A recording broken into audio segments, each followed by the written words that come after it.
Bismillahirrahmanirrahim. Assalamualaikum warahmatullahi wabarakatuh.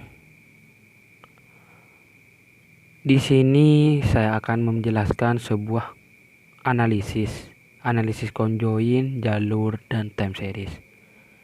Sebelumnya, saya ingin memperkenalkan terlebih dahulu nama saya.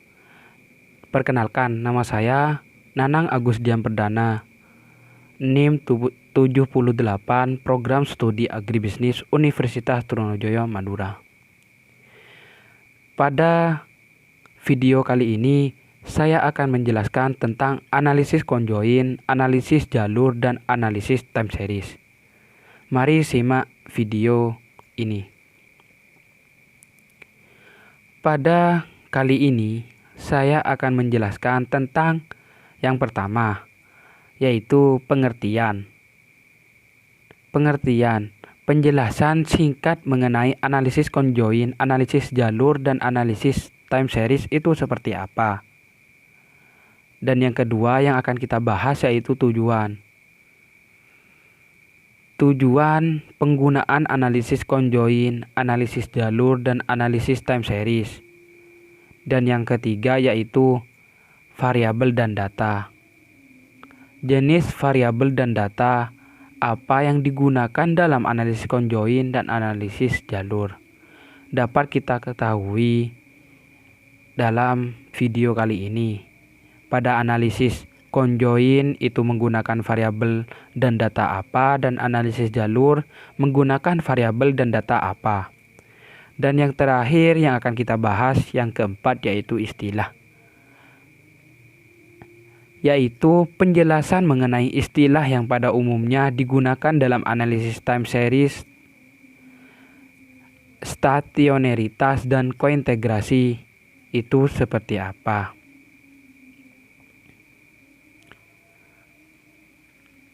Pengertian analisis conjoin, analisis jalur, dan analisis time series.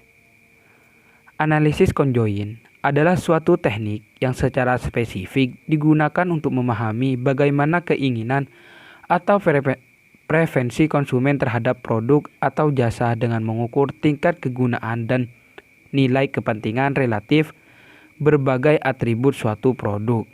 Menurut Hare et al. 1995. Kemudian analisis jalur. Analisis jalur adalah bagian dari model regresi yang dapat digunakan untuk menganalisis sebab akibat antar satu variabel dengan variabel lainnya. Dalam analisis ini, bagaimana pengaruh variabel ke variabel lain itu seperti apa pengaruhnya. Dan yang ketiga yaitu analisis time series, yaitu serangkaian nilai-nilai variabel yang disusun berdasarkan waktu dan mempelajari pola gerakan nilai-nilai variabel pada satu interval waktu. Misalnya, minggu, bulan, dan tahun yang teratur. Kemudian tujuan. Dalam tujuan analisis conjoin, yang pertama yaitu bermanfaat dalam pemasaran untuk mengetahui preferensi konsumen terhadap suatu produk yang diluncurkan di pasar. Yang kedua, dapat merancang strategi. Ketiga, dapat merancang harga. Dan yang keempat, dapat memprediksi tingkat penjualan atau penggunaan produk, atau market share, uji coba konsep produk lain. Pada tujuan analisis jalur, yaitu bertujuan untuk melihat dan menghitung besarnya hubungan antar variabel bebas terhadap variabel terikat. Dan tujuan dalam analisis time series yaitu menjelaskan mekanisme tertentu, meramalkan suatu nilai di masa depan dan mengoptimalkannya pada sistem kendal. Peramalan tersebut memperkirakan apa yang akan terjadi pada masa yang akan datang.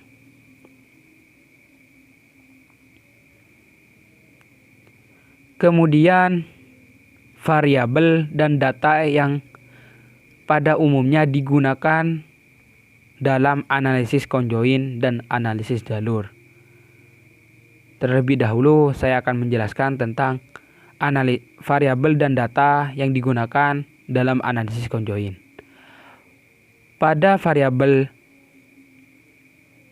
analisis conjoin, variabel yang digunakan yaitu variabel dependent dan independent.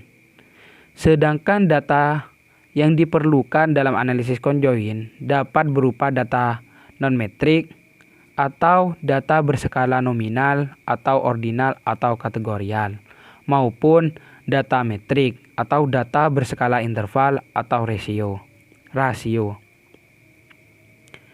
Data non-metrik untuk memperoleh dalam data non-metrik, responden diminta untuk membuat ranking atau mengurutkan stimuli pada tahap yang telah dibuat sebelumnya.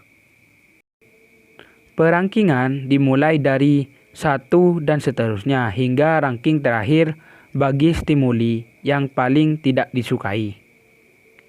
Kemudian data metrik. Untuk memperoleh data dalam bentuk metrik, responden diminta untuk memberikan nilai atau rating terhadap masing-masing stimuli. Dengan cara ini, responden akan dapat memberikan penilaian terhadap masing-masing stimuli secara terpisah.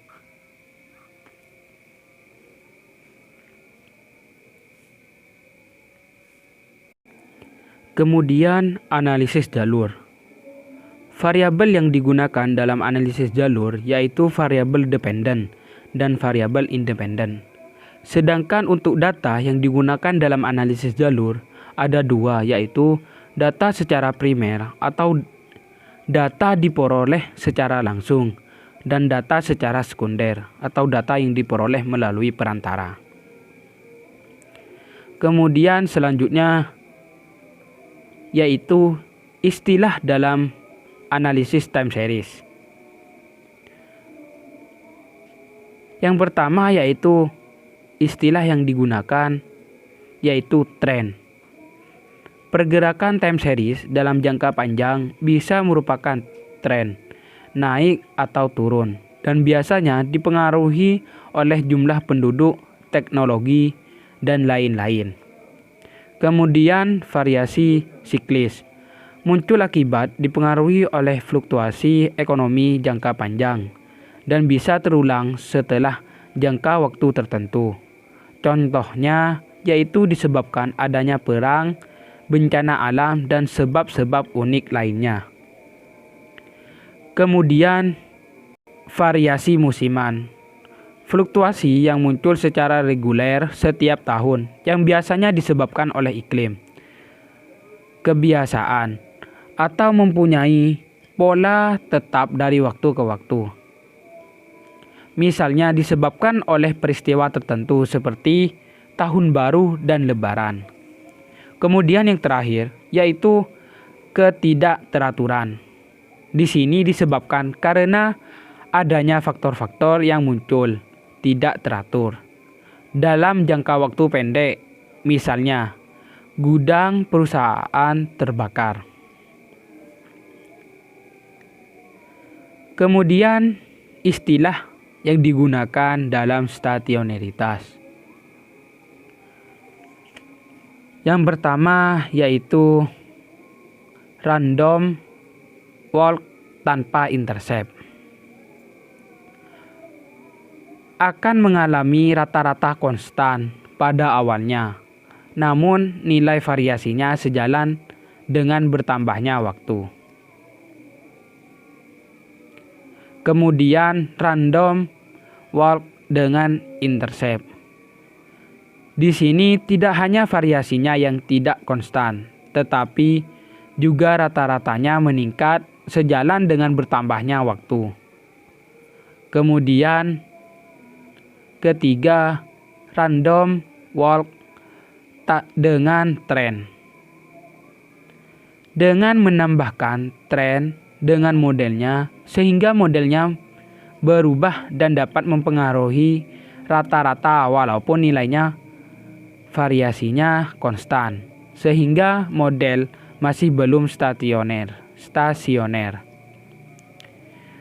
Kemudian random walk dengan intercept dan trend. Dengan adanya intercept pada model random walk trend akan mengakibatkan rata-rata dan variasinya tidak konstan.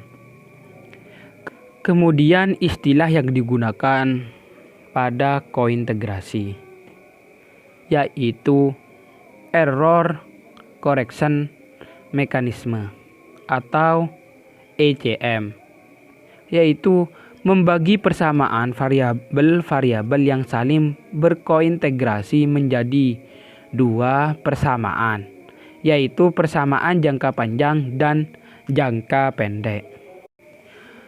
Mungkin hanya itu sesampaian dari saya. Kurang lebihnya saya Amit undur diri. Bila ada tutur kata atau penjelasan yang kurang berkenan dengan penangkapan teman-teman, saya mohon maaf sebesar-besarnya. Kurang lebihnya saya undur diri. Wassalamualaikum warahmatullahi wabarakatuh.